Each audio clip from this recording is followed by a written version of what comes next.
All right. As Gabe said, forever a classic. Definitely a good one. Can't go wrong.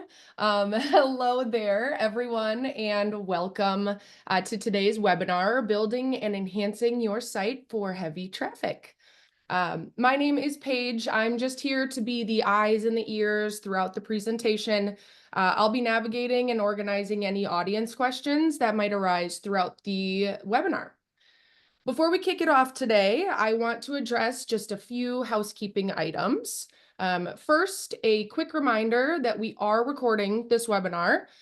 Within about 24 hours, we will share that out with all of the registrants via email, so just keep an eye out for that.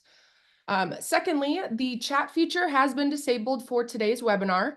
However, we do encourage you to send in your questions to our panelists via the Q&A feature at the bottom of your screen. There are a lot of stories, best practices, and tips that will be shared today. So we likely won't be able to get to all of your questions, but don't be afraid to ask them throughout. Finally, in just a moment, you will see a polling question that'll pop up on your screen, and we'd love to hear where you all are joining from today. So let me get that launched here. Would love to hear where you're all joining from. So let's see from the crowd. We're seeing mainly North America so far. Got some, ooh, nice little split. I love it. I'll keep it going just for about a second here. Awesome. A little bit of representation from everywhere around the globe today. So thank you all for sharing. Now let's get started with the good stuff. To kick off the presentation today, I am going to hand the mic over to Rami, who will be our host and moderator for today. Rami, take it away. Thanks so much, Paige. Welcome, everyone. Thank you for taking time from your busy schedule to join us and talk about a very important and timely topic, which is preparing your site for high volumes of traffic. I've been here at WP Engine about a little over 4 years, and it's been my privilege to work alongside our agency partners, supporting and helping them through our partnership. Today we have Matt Devlin and Gabe Flores. Matt is the president and co-founder of MG Marketing, and Gabe Flores is the director of digital marketing for the Dallas Mavericks. I'm going to let them both say hello and tell it about themselves, and then we'll just jump right into the good stuff. Matt, you want to kick us off? Sure. Thanks, Rami. Appreciate it. Yeah, I'm founder and managing partner at MG Marketing. We're a full service marketing agency based in Dallas, Fort Worth. Our office is actually right in the middle in the Rangers old ballpark. For those who are kind of familiar with the area around here, we're a full service marketing agency specializing in web development, web design, mobile apps, and marketing strategy. And in that role, we're really fortunate and always excited to work with the Dallas Mavericks on their digital platform and specifically website, along with Gabe, who I'll pass it over to, and whose mustache I am always jealous of. Much appreciated, Matt. Yeah, my name is Gabe Flores. I'm our director of digital marketing at the Dallas Mavericks. We are an NBA team located in North America for some of you who are watching around the globe. My team oversees all of our digital channels, so that includes obviously our website, our email marketing, our social media, and our mobile app. So we've had a really great relationship with MG Marketing for several years now that even goes beyond my tenure with the Mavericks. And we have a great relationship with WP Engine as well. And so I'm really excited to talk with both of them today about some really cool stuff that we've been working on. Thank you all again for taking the time, especially you, Gabe. Gabe was just sharing with us what the next 2 weeks of his life looks like. And see, he's going to be just a little bit busy with the dawn of the NBA season in front of us. So we're here to talk about performance, right? And I think one of the most important thing is making sure we kind of all share a shared definition of what performance means, right? Or at least get a different viewpoint. So when you think of performance from a web perspective, Matt, what are the key things that come to mind when y'all are talking with your clients and looking at strategy to make sure all eyes are focused in the same direction when it comes to performance? Yeah, so for sure, the first thing for me is performance is the ability to deliver at a very high level and consistently. It's one thing to perform in moments or spurts, but for our clients, especially the Dallas Mavericks, performance is expected consistently. That's the expectation and nothing less when you've got massive loads of traffic as the baseline and then even bigger spikes. We've got to be able to count on a hosting partner that we can confidently recommend to our clients and to clients like the Mavs that yes, they've got the specs, they've got the benchmarks, they've got the techs in place to host at a high level consistently. It all comes down to consistency for me when it comes to performance. And then, so on the flip side of that, what's the cost of low performance? What do you see, being the impact if your site isn't highly performant? Yeah, well, besides what we've never had to have happen, the nightmare of Mark Cuban yelling at us, right, Gabe? The more First thing came to tangible or mind. specific, yeah, the owner, for those who aren't specifically familiar, and now minority owner of the Mavs. So there's high visibility there. So there's obviously a cost from that standpoint. And whether it's a large client like the Mavs or a small client, we never want downtime, of course. But then specifically, costs are things that can be measured tangibly, of course, in terms of abandon rate spiking, engagement rates going down. And that's something that research consistently shows. If you don't have a fast site, visitors are going to abandon in 3 to 5 seconds and they're moving on. And my guess is that it's on the shorter end of that time spectrum and always decreasing. We just have short attention spans with everything that's distracting us these days. And then when you think about all the time and effort, ad spend, social campaigns, media, the entire marketing funnel that marketers are working hard on to drive traffic to a site, it all can fall down and go away in an instant if your site's not performing and fast. And probably to me, the worst thing about that is you won't even know. You will just see an abandon and you get no feedback on it. They're just gone and you're left trying to figure it out. Gabe, just so that we're all kind of level set, can you give just not really a day in the life, but kind of an overview of, okay, these are the type of predicted traffic spikes that we have based on the nature of our business. And then these are some of the ones that we might not, that are a little bit more socially driven or unexpected. Knowing that this crowd is thinking about Q4, right? Which is a huge fundraising part for quarter for nonprofits. Obviously, e-commerce. So when you look at kind of the sports and entertainment space, what are those things that you can predict for and then have to respond to? Yeah, absolutely. So the biggest things that we have come into contact with year over year is whenever our schedule is released. That's a big one for the NBA. The NBA is different than other sports leagues as they release their schedule about 2 months ahead of the season. MLB has their schedule out over a year in advance. NHL's over the summer. They have 6 months. NFL has 6 months, but the NBA has 2 months. So people are waiting on the edge of their seats for that schedule to come out. And so when that schedule comes out, we'll see massive amounts of people coming to our website. It's all populated on our calendar page that we have that has everything all nice and laid out for everybody. MG did a great job putting that together. Looks great. But it's a very important time for us because like Matt said, if our site's not loading in the speed that we want it to be, there's a million other places that people can go find that same schedule. But we want that site traffic for us. We want that site traffic for our partners who are paying for ad space on our site.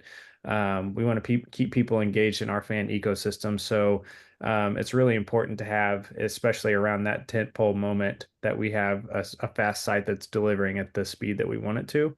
Another big one is for when tickets go on sale. So we're very fortunate that we have a rabid fan base who is trying to buy tickets at all times. But when tickets go on sale, that is another high traffic time that we are getting because we like to funnel people to our site first so they can see which games that they want to buy tickets to, and then they end up on the Ticketmaster site. But we see massive amounts of traffic for those 2 moments, but there are also a lot of other times throughout the season where we'll see a lot of traffic and it's something that we can't plan for. Last year, Kyrie Irving hit a buzzer beater against the Denver Nuggets. It was a massive game. It's nationally televised. our site traffic spiked after that from people reading articles, from people just digesting the content on our site. And it's really beneficial because it leads into all the other programs that we have going on that are not specifically basketball focused. We have youth basketball camps. We have initiatives that we're doing out in the community. We have all these other things outside of basketball that are then getting traffic because of certain moments that are on the basketball court. So we're really fortunate that we have the ability to receive all of that traffic and not see, any downtime, any slowdown. We're just in a really good position. We've been set up for success from WP and MG marketing just to make sure it's a seamless fan experience. And so, Matt, when you work with your customers, Matt, the Mavs and beyond, what are some of the biggest or most common kind of performance blockers, issues, bottlenecks that you see from a technical side where your team, has prioritizes when it comes to performance? Yeah, there's good question. There's a couple ways, Remy. So one, kind of tying back to what Gabe said, one way to think about it is in terms of not just the traffic, but the expectations and the content that fans are expecting and are wanting to see when those moments happen that Gabe was talking about. So it's not just a static product, let's just say, that they're going to the site to look at. The fans are expecting to see dynamic video content. They're expecting to see deep data, photos, social media that's tied into the site. So it's a very media rich experience at the same time. And so that's another level of performance. It's one thing to just load the site fast, and then it's another thing to be able to load media and content quickly, which is an expectation that Gabe and the Mavs have, and that WP Engine has been able to deliver on. So that's not a direct answer to your question, Ramy, but then the common that plays into it. Common issues that we see with all clients that affect load beyond media is just bloated code, inefficient code, too much code, code that's not concise and been minimized. You see third-party plugins that have the best intentions, but then haven't been optimized, and there's just bogged down site time. And then all the core plugins that run a site besides third-party, those have to be kept up to date and maintained, and not running the latest versions of Java, PHP, even your WordPress install. Making sure those things are all up to date, all play into site load time and speed, and are some of the common things that we see. So prior to joining WP Engine, we're in the agency dev shop world for quite some time, and I had my first boss that, though trite, used to always talk to us about how, probably all heard it, the website is a garden. You have to continue to water it and weed it and, all that. So in the spirit of that, what is that long-term kind of, what is that regular audit or best practice approach that y'all's teams take to make sure that, you're out in front of any potential barriers or unexpected snafus, for lack of a better word? Yeah, sure. So that's a multi-layered approach for us. And Gabe, I want you to chime in too, kind of in your experience of how it works. But there's a few layers, starting with real-time site monitoring that we have in place on all our client sites. If something goes wrong, we don't want a surprise. We don't want to catch it late. We want to know instantly when there's a problem. So there's monitoring in place for every client site, both through WP Engine's platform. That's a great monitoring tool that's available. And then we also have redundancy with a third-party monitoring tool. So that's in real time. We also do monthly maintenance that's scheduled in terms of what I just mentioned, plugin reviews, checking the site speed benchmarks, optimizing, making sure that new images, new media content is optimized. Is it being served through a third party or the most efficient way? And then there's, of course, that annual review where we go back and look, okay, what were all the major moments, the major initiatives that happened with the client's site and with their campaigns that drove traffic? What did those spikes look like? Where can we do better? Continuous improvement, working both closely with the client and then working, of course, with WP Engine to leverage the latest in tools, because you guys always have new tools coming out. And so it's up to us to make sure we're leveraging them.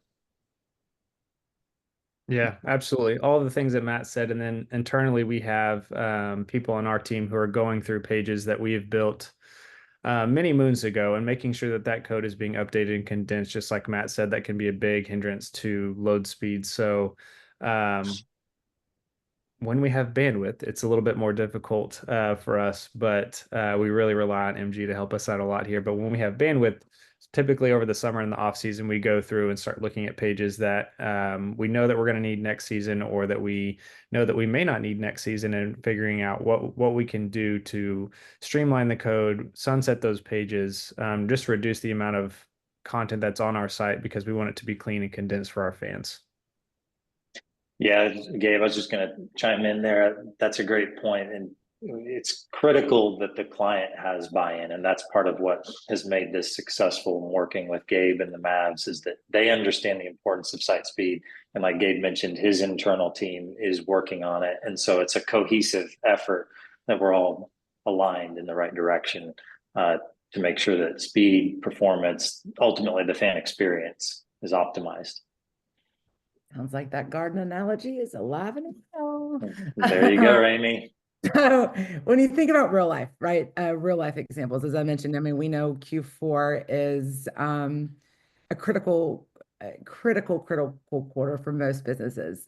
So when you think about real life examples, in this instance, what are some instances where you have seen that performance optimization and speed has been able to actually optimize the bottom line for your customer and really drive whatever business goals that are there, whether it's revenue or engagement or growth or conversions? But what are some real life examples of those? Gabe, do you want to take that as far as how it leads into the beginning of the season and some of those big campaign moments that you guys are pushing? Yeah, absolutely. So just kind of like I touched on earlier, the schedule release, tickets going on sale. Shortly after that, our preseason games start kicking off. And the past couple seasons, we've had the opportunity to stream some of our preseason games, with just to take a step back and let everybody have a better understanding of the situation we're in. In the past couple years, the Mavericks have had an issue with our broadcasts being behind a paywall for most consumers. These preseason games that we would stream on our site would be completely free. So it was really one of the few times outside of national broadcasts that our fans would be able to see the team in a live capacity. So we would stream some of our preseason games. We'd get massive amounts of site traffic, but really we use that as a carrot to dangle in front of our fans for the rest of the season. Hey, if you're enticed and you're willing to stream this game, maybe that turns into buying a ticket for the next game. Maybe that turns into buying a t-shirt or a jersey or something like that. Maybe that turns into you exploring the rest of our site and finding out that we have a youth basketball camp in your neighborhood next month. So really it's events like that that are critical to us, that yes, we want people to watch those preseason games, but we're not going to hang a banner for winning a preseason game, right? Like that's not the end goal of the Mavericks for that season. So on top of preseason games and like moving into Q4, we always have some sort of Black Friday, Cyber Monday sale. In the past, that's been tickets. Right now, we're in a good position with tickets, so it's shifted to merch. Who knows what it'll be this coming season, but we always have some sort of Black Friday, Cyber Monday, because the consumer is conditioned to have that experience. So when you experience those high levels of traffic like that, just like Matt said, the attention span is short and growing ever shorter. So you have to make sure you're capitalizing when you do have the consumer's attention. And I think Matt and WP has helped us set up a really good situation for our fans, that when we get them into our ecosystem, they're taking the actions that we want them to take. They're following the user journey that we want them to take. And we see that in revenue at the end of the season when we start going through and hitting our business planning meetings for the previous season and looking forward to next season. We keep setting our goals higher and higher and higher because we keep hitting those benchmarks. So it's a good problem to have, but we have some pretty lofty goals that I'm gonna have to hit this season. There you go. Okay, so you think about the immediate link between load speed and user experience, right? With all of our cycles and knowing the role that speed does play in those conversion and engagement goals that every business has for their site. curious or kind of what are some of the key techniques or tools or best practices for optimizing page load times? Obviously, we live in a mobile world. Mhm. Mobile, though I imagine everyone's going to say mobile first. But what are some of those kind of tricks and tips and tools that y'all leverage to support y'all's efforts? Yeah, for sure. So you're absolutely right, Ramey. It does start with mobile first, and I'm stepping back here in terms of website design. When we're kicking off a new project, take the Mavs new site several years ago as an example. When we start with any new website design, ground up, we are thinking mobile first. User experience is critical to deliver on mobile. Yeah, it grows every year in terms of the percentage of users. It's around 90%, I think, for the Mavs. So that's just table stakes that you've got to design mobile first in terms of the experience. Because regardless of the load time, if it's not optimized there, you're in trouble. Then we use design and dev best practices that we talked a little bit about already, but you want to think about the content flow and strategically how you will funnel your viewer or your fan in this case through the site.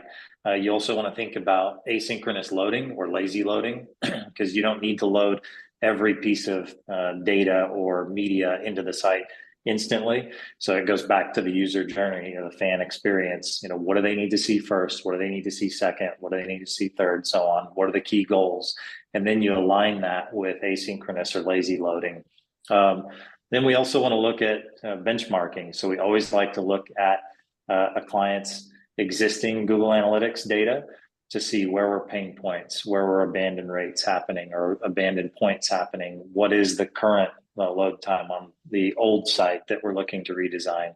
What are those metrics like that helps us better design for the next site. We also like to look at heat mapping, if we can install that on a legacy site before we design a new site. It gives us a better visual tool. And then we're going to also use the Google Lighthouse and speed indexing tools. And there's a few others out there, but Google's suite of tools is, of course, best in class. You can't go wrong with those. So we're going to want to begin that benchmarking and testing of load time early and often. It's not just, okay, we design it to best practice, launch the live site, and then start testing speed. We're testing speed in dev to make sure that the media, the content, the design, that everything is loading quickly. And with interactive, animations, movement that you see on sites, that adds a load time component too. So we want to be testing and optimizing and finding those points of compromise between speed and user experience, because it's never just a black and white answer. We could design the most interactive, beautiful site ever that has all the movement and animation, and it takes 20 seconds to load. And then we could design a flat, basic site that's not exciting and it loads instantaneously. Well, that's a moving target per client, per brand, per set of goals as to exactly where you need to land. Of course, erring towards it's got to be fast, and you still have to design something that's engaging and smooth. And so, using the best practices in terms of animation and movement behind the scenes as to how that code works also helps us get that best of both worlds, where you can have some animation and movement, but also have a fast load time. Does that kind of help, Ramey, in terms of how we approach it? Yes, thank you. That's very helpful. Yeah. Knowing that, in kind of the sports entertainment space with the Mavs, I would imagine, you've got a video heavy site. How do y'all balance kind of rich content and speed on the site? Yeah, that's a great question. We have a plethora of content. From every game, there's beautiful photography that comes in, and each photo can be 50 megs, 20 megs, like it just depends. And so when people are like asking for galleries to be uploaded for every game, and it's they think you just download the photos and upload them, and it's not that simple. We all know that, but from someone who's not in our world every day, they just think, oh yeah, just throw the photos on the page and call it a day, or upload all these 20 videos and call it a day. Like yesterday, we had press conferences with every single person on our roster, and so Now I'm being pinged and saying, hey, where are those videos on the site? When are they going to be uploaded? And it's like, guys, it's a process. We'll get to it, I promise. But it's just about managing where those things live. What's most important for the fans, right? Is it the guy who's the last off the bench? Is it getting Luka's press conference front and center? Is it some of the photos from behind the scenes of our media day yesterday? It's just a varying, like Matt said, it's a moving target. And this group on this call works cohesively with trying to shoot for that moving target, and we're pretty dang successful at it. There have been very minimal amount of times where we've had fires that we've had to put out. There's just a really good workflow that we have in place that we just accomplish everything that we need to accomplish, especially when we have situations where there's high volumes of content that we're trying to put on the site. But Matt's team does a really good job of making sure everything is streamlined. When I tell them, hey, we need to put 20 videos here, or we need to put 100 photo galleries on this page, what's that look like? How does that work? And Matt's team is very good at helping us make sure that we still accomplish our goals, but it's not slowing the site down to where none of the galleries are loading, none of the videos are populating, and things of that nature. Yeah, Raimi, just to build on that from a technical standpoint, there's a few things that we do to help execute on Gabe's request and what the Mavs are trying to do with serving media. Got to make sure that you've got a robust CDN or content delivery network that's helping distribute the load. You've got to make sure that you are using third-party players where appropriate. That's a client by client case in terms of, are you using YouTube? Are you using Vimeo? Are you using social media? Are you using some combination to serve those through third-party plugin or third-party hosted tools and onto the site? And then are you compressing and optimizing? You got to hit that balance of, you want that beautiful 50 megapixel image of Luka, like Gabe mentioned, but you need it to also load. And so we can get a best of both worlds using WP Engine's tools, where we maintain a crisp, clear image and yet have a compressed, fast load time. So those are kind of the quick technicals that WP offers behind the scenes. So we've mentioned it's the time is upon us for a lot of businesses where their site performance does have probably the strongest impact on their business. So if you think of checklists, if you think of like, okay, what are those 3, 4, 5 things that you think about going into an event or just in general to maintain a fast, optimized web speed during high traffic events, whether it's during the the schedule launch or day of the first game, whatever those might be? What are those kind of quick checkpoints that y'all's teams make sure you're thinking about?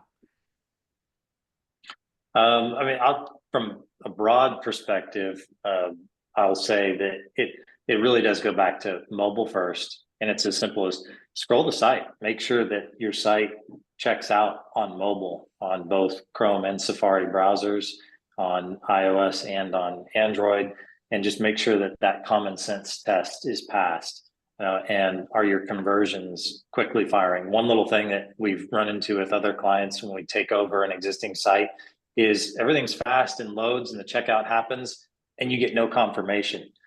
The transaction went through and you're like, did my purchase go through? I don't even know, because the confirmation page wasn't properly accounted for. It loaded, transaction happened, but so you get the idea. So you got to do those basic due diligences to check going through what the actual user would experience. Make sure that your Google Analytics is in place so that you can check and monitor. That's a good backstop. Make sure that your site metrics are in place in terms of site speed, whether that's Google's Lighthouse product or others, and make sure that you've got your WP Engine hotline contact ready, whether that's through your agency or direct, because when you've got spikes coming, you can ramp up, and that's something that I know we'll probably get into, but the WP Engine team is best in class in terms of support. So reach out and talk to them and just ask, say, hey, we know we're doing a Black Friday sale. What should we do? And their technical team is just fire in terms of helping forecast and say, okay, well, here's your metrics. And if you're saying you're going to go here, here's what we recommend to help scale. And I think that's important for everybody to know that there are, if you're expecting these traffic spikes, please do reach out to our team.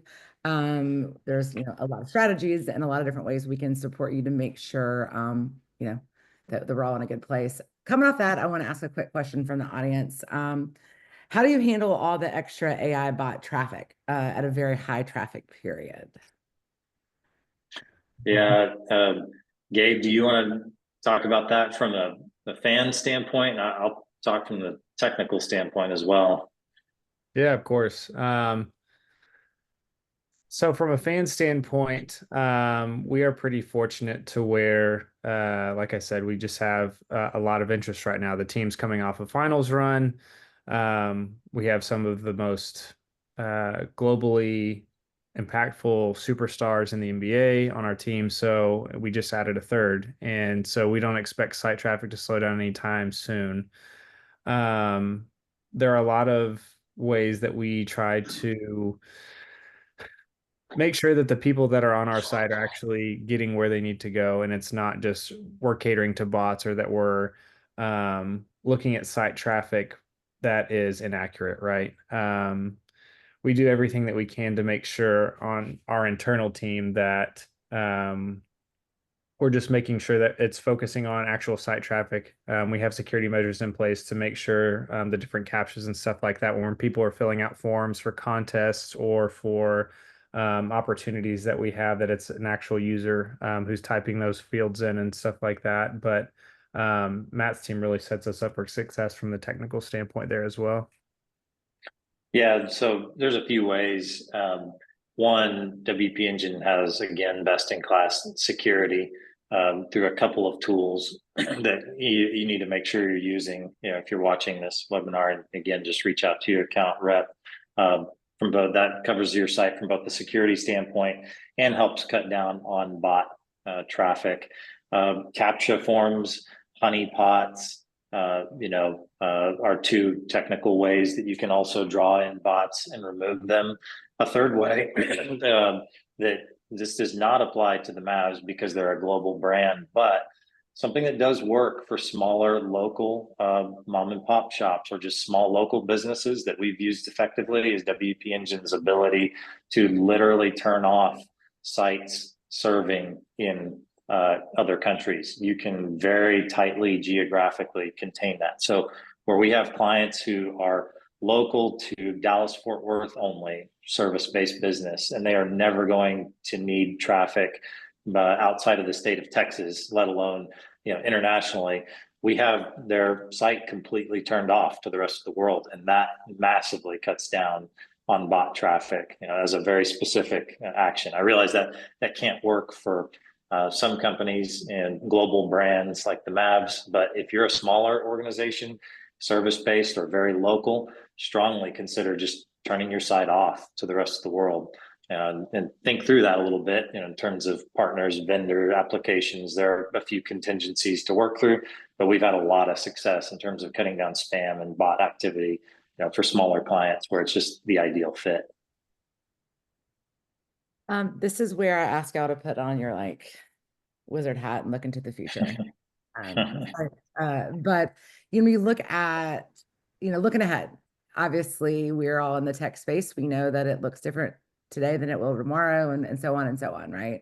So when you look at emerging technologies or trends that we're talking about now, and I see some questions here, a question about headless and kind of different effects, like approaches like that. What do you foresee having the biggest impact outside of Google on web performance optimization in the next 3 to 5 years? Yeah, from our standpoint, first, let's say crystal ball is broken, but the ongoing evolution of AI that we're in the middle of is going to continue to proliferate and affect the way that web development, web design, and the user experience happens. And so the way I see that kind of manifesting in terms of web design and websites is even more dynamic and tailored content, which means heavier loads on sites, which means your hosting is all the more important. And so what I mean by dynamic content is using AI and database and just matching technology and customer profiles that you're able to serve dynamically different sites to different customers. So if you land on the Mavs site and you're a known, Luka fan, obviously you're going to get Luka specific content. If you're jumping onto the Mavs site and you're actually not a big Mavs fan, I don't know how you wouldn't be, but you're into it from the community standpoint, like Gabe has mentioned, where there's a number of non-basketball community, youth, academy, organization type activities that the Mavs are running. You actually get served a completely different experience there.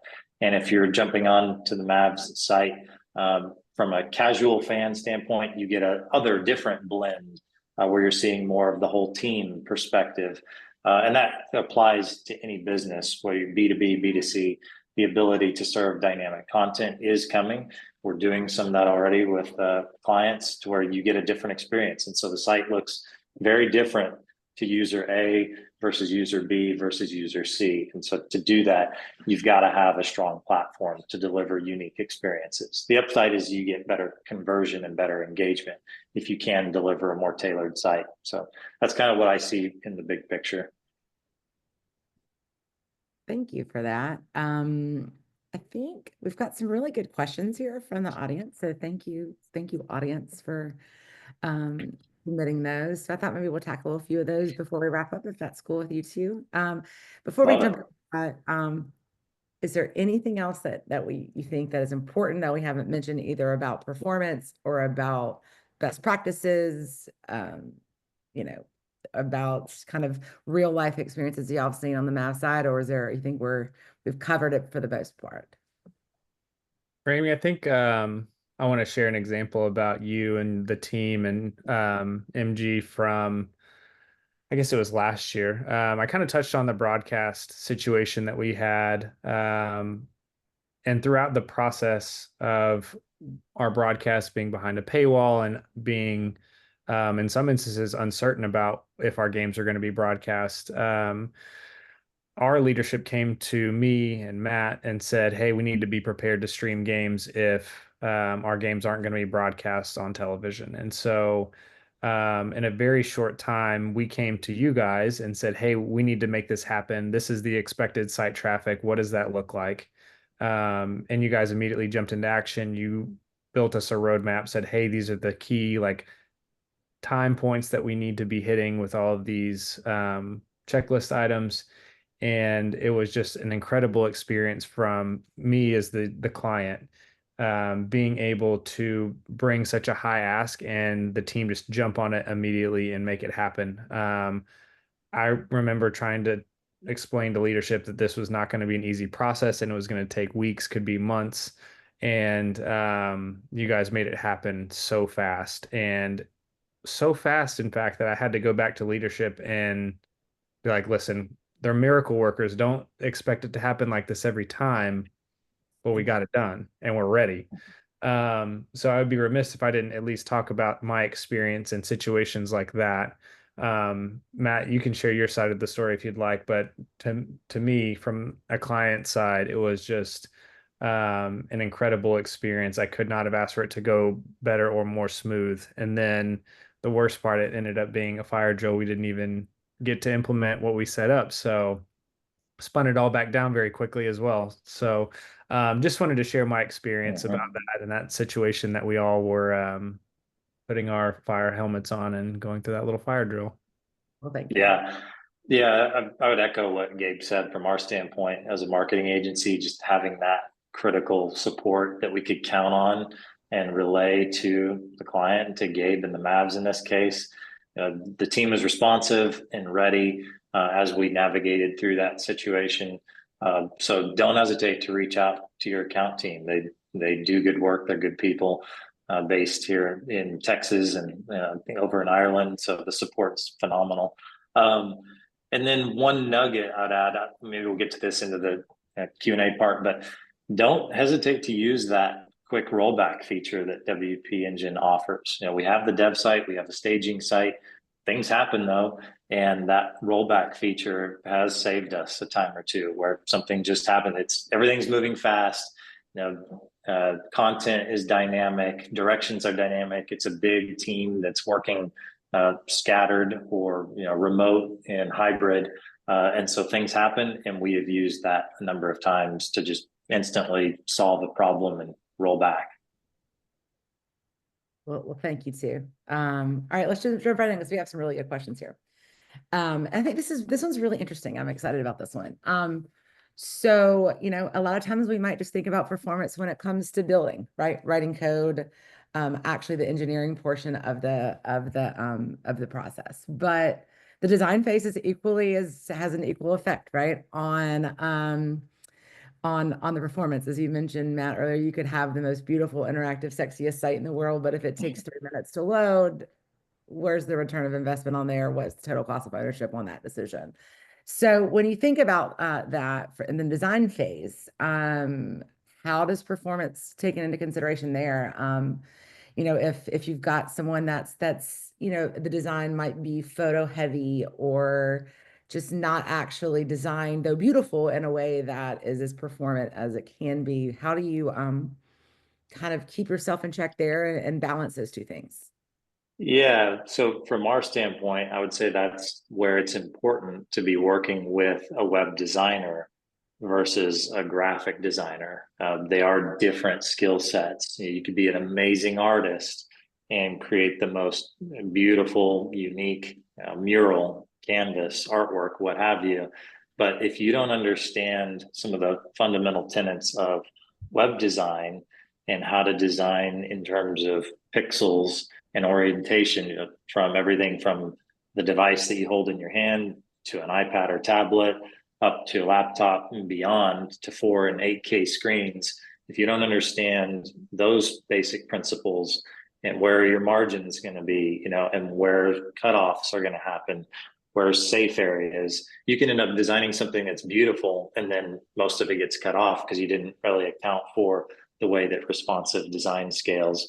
And so, one, you just wasted time. Two, you didn't think about it in terms of an optimized viewpoint because you're not familiar with what we've been talking about, best practices. And then third, you might end up suggesting design that's just going to be too layered and too heavy a load, even with best in class hosting. So you need to start with expertise in terms of web design, and then you stack on top of that the best practices we've been talking about, starting with great hosting, thinking about that balance that's right for your brand between design and performance, looking at the data, benchmarking, and thinking about your goals that you want to achieve. What does success look like for your site, depending on if it's e-commerce, B2B, B2C, so on. Yeah, and I think from my side, there is a collaborative conversation from the Mav side and MG. One campaign that specifically comes to mind that we do every year is our City Edition campaign. So every year we release a new jersey, and that jersey has a campaign behind it. There's a big story, there's a lot of visuals, but that's always a page that we really want to elevate compared to some of the rest of our pages. And so that in turn, for my team, we're getting in touch with MG months in advance saying, hey, these are kind of some of the ideas that we're wanting that are going to be a more involved design. What does that look like from a hosting standpoint? What is that when we put, graphics that are going to move as people scroll, and we have heavy visuals, what does that look like from a user experience? And so when we pass that along to Matt's team, Matt does all the technical work and says, okay, this is what we can do. These are the things that we can accomplish. And given the proper amount of lead time, Matt's been able to accomplish anything that we've brought to him.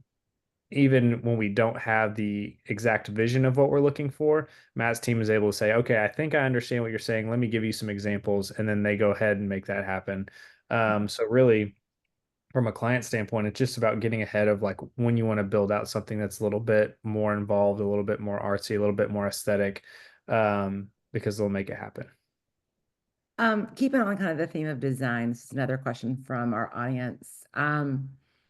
How would you recommend optimizing sites that are built on WordPress, but with drag and drop creation? So maybe they're using Elementor or a page builder along those lines. Is there any specific kind of strategies or best practices that your team takes into consideration when thinking about a site built with one of those with a page builder? Yeah, a page builder is still very common and expected, whether it's Element or WP Bakery or others. And yeah, one, you just need to have some basic WordPress and web dev capabilities on the team, or talk to somebody, whether it's us or a competent web development partner that can help you go through. And so there's some basic heavy lift things that you do to make sure that your images and your code is still optimized. And then there are plugins that can help you optimize and automate that for you that are available through the WordPress marketplace, which is one of the big reasons and benefits of being on WordPress and with WP Engine for hosting is that marketplace of plugins and tools. But the caveat there is just be careful with a plugin or tool that you launch. Test it on dev first, because those types of tools do typically have an impact on other areas of your site. And so you just need to go through the dev process to make sure that if you automate something with a plugin or tool to optimize your site, that you're making sure that it doesn't have any negative implications or break something else on the site that impacts or compromises your customer experience. This is another, I think it's super helpful and from small to mid-sized business to enterprise. When you think about, obviously desktop and mobile are drastically different, right? So with, us now kind of in agreement, mobile first, what are some of the tips for improving optimization for mobile that y'all use or continue to dig into? Yeah, so for us, it's a multi-prong approach, and I would say that whether your marketing agency does this or you do this in-house, depending on your structure, you need to be doing browser testing, and you need to be doing real-world device testing. So we do both. We have a table that has literally a ton of devices sitting out on it, from the latest iPhone back 3 versions, the Samsung phones, the Google Pixel, tablets. So we are physically testing on real devices. And then we're also using a tool called Browser Stack in this instance that lets us simulate browsers and screen sizes, so that when you're thinking about your mobile design, you're testing it across the board. And that's a complex issue because it's device, it's screen size, it's resolution, and it's browser type. So you have a lot of variables to account for there when you're talking about mobile and beyond, and how you scale that type of testing. Where that ties to your site speed is where you design and dev images and content, and the way that it loads is going to be dependent on screen and how you design and lay that out. So, but you've got to test on both real and simulated based devices. Okay, we're getting close to end. So I do want to ask this because I think this is one of my big takeaways from working with both of y'all over the years, which is the application of data. As we can all imagine, the Mavs have, I'm sure, a plethora of data points that when all fit together needs to tell a story, right? And that story might need to be different to different types of stakeholders with internally, right? Your the finance and the operations and everyone and the fan engagement are all looking at different data points and how it serves their work. So question for you is, what are some of those like key metrics that you utilize to tell your story, kind of cross-departmentally, without, having to go in, going too deep, but, what are kind of that data story that you are telling to support the work that your team, Gabe, and Matt's team are doing? Yeah, absolutely. So being a marketer by trade, there's always a way to spin the data, right? So a lot of what I'm doing is making my team look as good as possible with the data that we have, so they can in turn take that data, pass it off to clients, to their leadership, to whoever, to tell the story that we want to tell. The biggest ask probably from us or to us are going to be from our sponsorship team, and they're really looking at like, how many times was this partner logo viewed on this homepage splash screen? How many views did this activation get that they have a whole landing page dedicated to? this partner sponsored this charity event. How many registrations did that get? How many times did someone check, say, yes, they want to learn more about whatever partner that might be? Really, it's just looking at information like that and being able to tell the story that we want to tell. The Mavs is a very big organization on consistent improvement. Everyone's heard the theory of getting 1% better every day, and the Mavs really do a good job of trying to make sure that we're all set up to continue to do that. But we always look at our benchmarks. We had last, I guess not last season, the season before that, we were in a very close playoff race and we ended up not making the playoffs. And so obviously once you get to your off season, site traffic continues to go down because people are like, okay, exhale, basketball's done for me for the season. What else can I focus my attention to? So then that turns to my team and say, hey, if we're not in the playoffs like we normally are, what can we still be doing to gain that site traffic? That turned to us in coming up with summer sweepstakes, different email campaigns pushing to the site, different articles that were written over the season and still tying back to, what we're doing off the court. But it's really about finding those pockets of site traffic when we may not have them. Typically, we don't have long summers like that we did 2 years ago, but our team does a really good job of telling that story, looking at the data that we're getting from Google Analytics, looking at average time on the page, looking at how many pages people went to after they landed on the site. All of those things help tell our story that in turn go to our partners and help them generate revenue from the traffic that we're getting on the site. Thank you for that. So as we're wrapping up, I think a theme here that I've heard and I hear a lot with agencies and their partners, obviously, is total cost of ownership, right?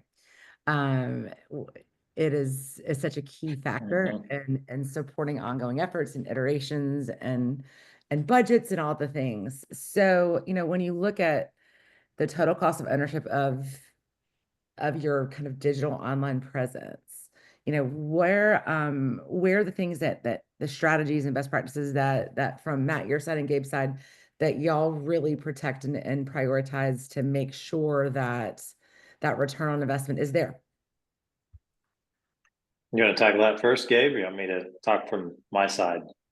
Yeah, I'll speak for our side first, just because we have a unique situation that we're in. So we are the only NBA team that is not under the NBA team's CMS umbrella. So we are the lone wolf, the Maverick, if you will,